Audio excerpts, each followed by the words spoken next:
Hello, friends. Today we're going to talk about the one mindset shift that really helped me getting sober. And this is from a man who's about pretty much going on 3 years sober. 3 years since I dropped the bottle, 3 years since I quit drinking alcohol, 3 years since I got my life together. Coming up. Actually, it's like 5 months away. It's not quite 3 years, 2.5 years. But looking back on it, I've gotten a lot of clarity on the journey and the road and all the necessary steps that I went through in order to actually kick the societal drug of choice, the booze, to move on, to live a life without a crutch, without needing alcohol to be a part of it. And looking back on it, it kind of boiled down to just this one pivotal change in my mindset.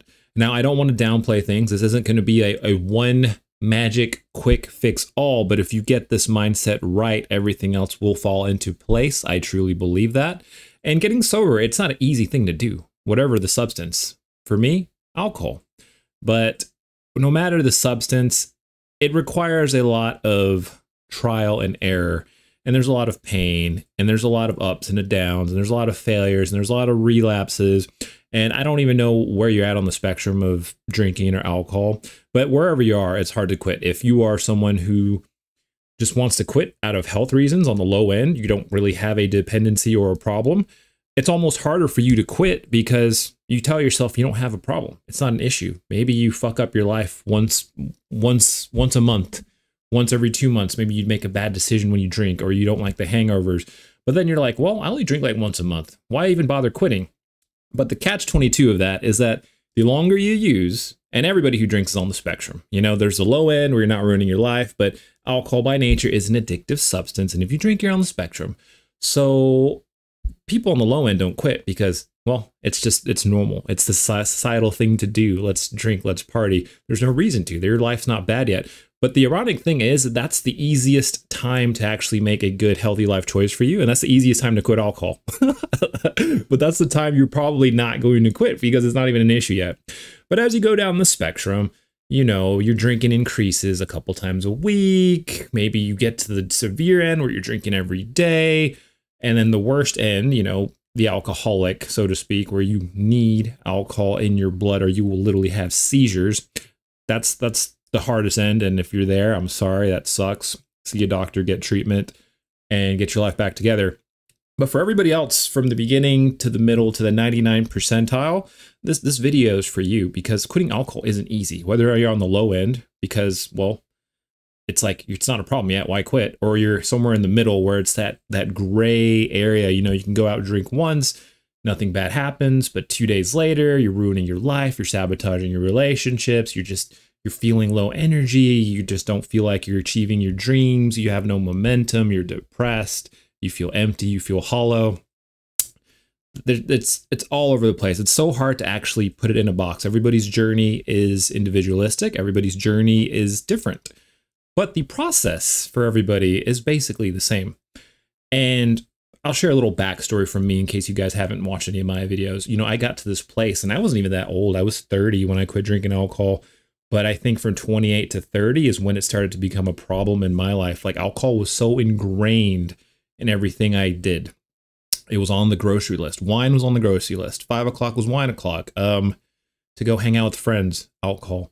To go on a first date, alcohol. To just drink and have a good time. Hell, even going to the movie theaters, there's a bar. Let's have some alcohol. Let's drink. Let's party. Let's relax. Stressful day at work. Alcohol. I got to go to work the next day. Alcohol the night before to unwind, to go to bed, all of these false limiting beliefs I had.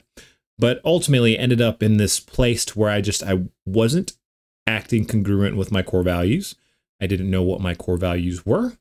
I used the substance and I knew I wasn't better for it. Like I would drink to get that dopamine to feel good temporarily, but ultimately I was self-sabotaging. You know, my life, quality of life was going down the drain. My relationships were shit. I ruined a relationship. My friendships were going to shit. I was getting chronically depressed and I was staying in these cycles of intense depression and just negative thoughts and negativity. And it got to the low point where like the only thing that actually made me feel better was alcohol. Like the world was so stressful and so miserable for me that the only thing that made me feel better was alcohol. But little did I know that was the one thing keeping me stuck in this low vibration. And God knows I tried to quit probably like 100 times before I actually quit, because I did the whole, you know, I'm going to cut back. I'm going to cut back for a little bit. I'm going to cut back, quit, tried, failed, got a week sober, got 2 weeks sober, got a month sober. And that was the tricky thing though, is because, you know, I'd get like a month sober and you tell yourself, man, it's not a problem. I'm not an alcoholic. I'm not afflicted with addiction. So then your brain does this funny thing where it's like, wow, you haven't drank for a whole month. I should reward myself. Let's go out. Let's drink. Let's party. And then before you know it, you're back in the cycle of alcohol, and you're depressed and you're hungover and you're ruining your life, and you're not building your business or your empire or becoming a better person. And you're just like, why the fuck am I still doing this? And I think for me, the mindset, guys, like we're 6 minutes into the video, I haven't shared you the mindset yet, but I needed to build it up. The one thing that clicked in my brain while quitting drinking alcohol, it's hard. Like there's a lot of steps to it. There's a lot to learn. There's a lot of content out there that will help you on your journey. And the more you learn, the more successful you will be at it. But I think the one thing that I learned, and when I bought into this, things just clicked for me. And that was, I am going to endure the discomfort and suffering for as long as it takes.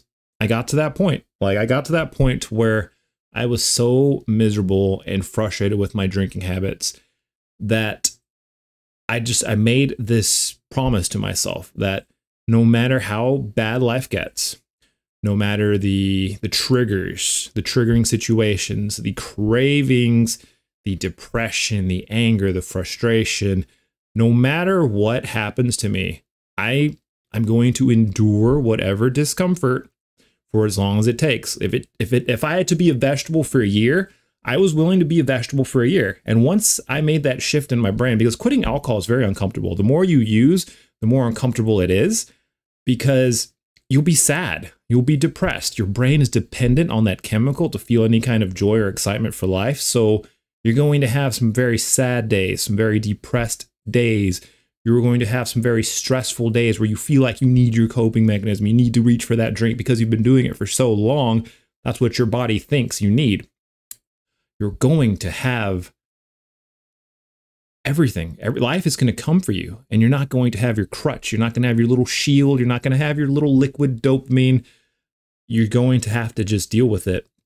And it's hard, and there's ways to deal with all of those things individually, but it all stems from this promise to yourself that I am going to endure this discomfort in whatever form or fashion it takes for as long as it freaking takes. Like that's how low I got. That was the breaking point for me, where just everything was so shitty that I'm just like, fuck it. Let's just let everything be shitty a little bit more until I feel better. And here's the thing, you will feel better. Like I think in my mind, I'm just like, if I have to be just depressed for a whole year and sad and just barely existing and on autopilot to get through the day and do what I need to do, I'm willing to be that miserable. You know, I'm willing to sit with that discomfort. And once you make that promise to yourself, everything else falls into place, because there will be uncomfortable days.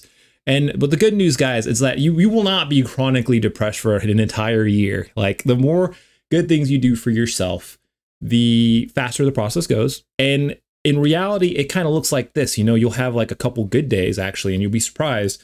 But then you'll have a couple bad days. You'll be depressed. You'll be sad. You'll be frustrated. You'll be questioning your life. You'll be dealing with the social stigma of being alcohol free and not drinking anymore. You'll be dealing with just everything. Life will come for you guys. But when it comes for you, you just sit with it. And that's why there's a lot of valuable things you can do, you know, meditation, exercise, like the list goes on and on for things you can do to manage all these symptoms individually. But it all stems from that one mindset, that one belief that you are going to endure whatever fucking discomfort comes your way. Whatever, bring it on. If I got to be depressed for a year, that's just what I got to do. If I got to have no excitement, no joy, no motivation, if everything has to be shit, I will feel like dog shit for as long as it takes for my brain to reset. And that's the thing, guys, like it's not permanent. Your brain will reset. The chemicals will reset in your brain. You will start to feel joy again. The cravings will diminish. Your triggers will go away. You won't even want to drink anymore at some point. As long as the more time goes, the easier this whole thing gets. But the journey of recovery and quitting drinking alcohol, it's rocky, because you'll have some good days, then you'll have some bad days, you'll have some good days, and you'll have like a good month, and you'll be surprised, like, wow, I got this in the bag. And then before you know it, you're just depressed for another week or 2 weeks or 3 weeks, and then you go back. But as more time goes on, the negative bad days and the negative emotions, they go lower and lower and lower.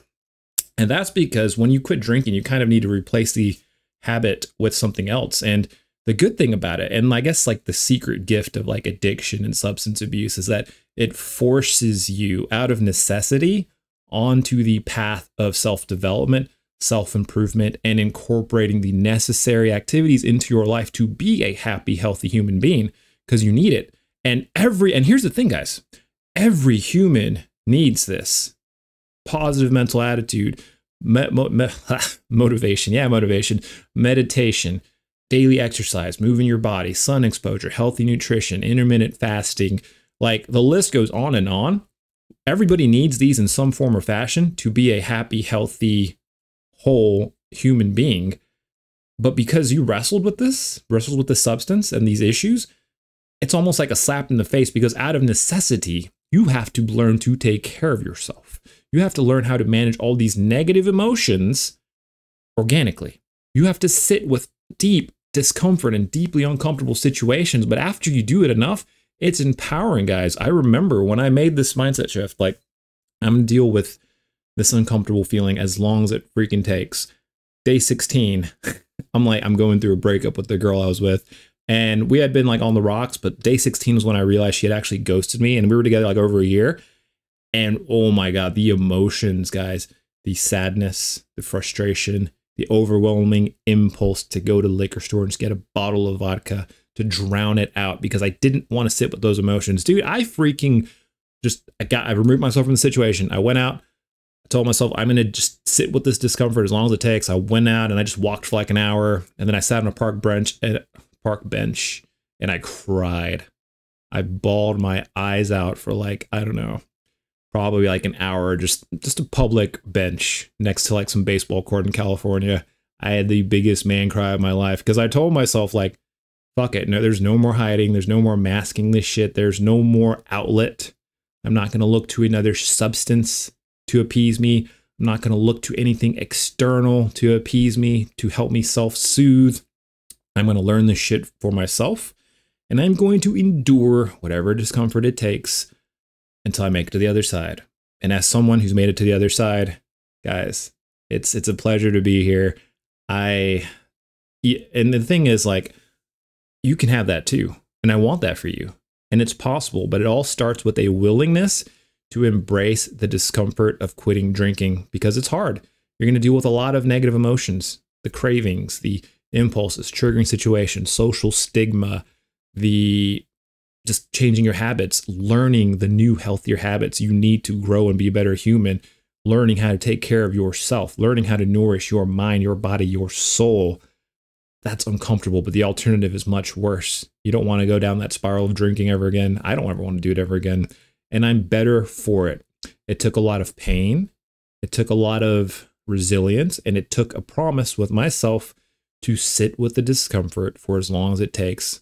But the good news, guys, is the discomfort goes away, and it won't last as long as you think it'll last. Make a promise to yourself. If you have to sit with the uncomfortable feelings for an entire year, then that's just what you got to do. There's things you can do to help facilitate the process, but just make a promise to yourself. What, you've been struggling with alcohol for months, weeks, years. What's a year of being uncomfortable without the substance in the grand scheme of things if you get the rest of your life back? In my opinion, it's a small price to pay. So I believe in you. Sit with your discomfort. You will grow from it. You will learn from it. And then you will actually realize it's not as bad as you thought it was. I love you guys. Have an amazing day. Do not forget to smile. Smash the like button if you found value in this video. Hit the comment button, subscribe, or the little donation button down below if you like these videos, because it really helps me do what I do. Until next time, I'll see you on the next one, guys. Sit with your discomfort. You can do this. Bye. Yeah, I'm about to fade away, cause every time I wake up I feel like it's Monday. Something's going wrong with all the chemicals up in my brain. All of a sudden I don't look at anything the same way. Gotta build up of my thoughts sitting in an ashtray. I'm sorry that I'm so inconvenient, okay. Just let me be me and I'll stay out of your way.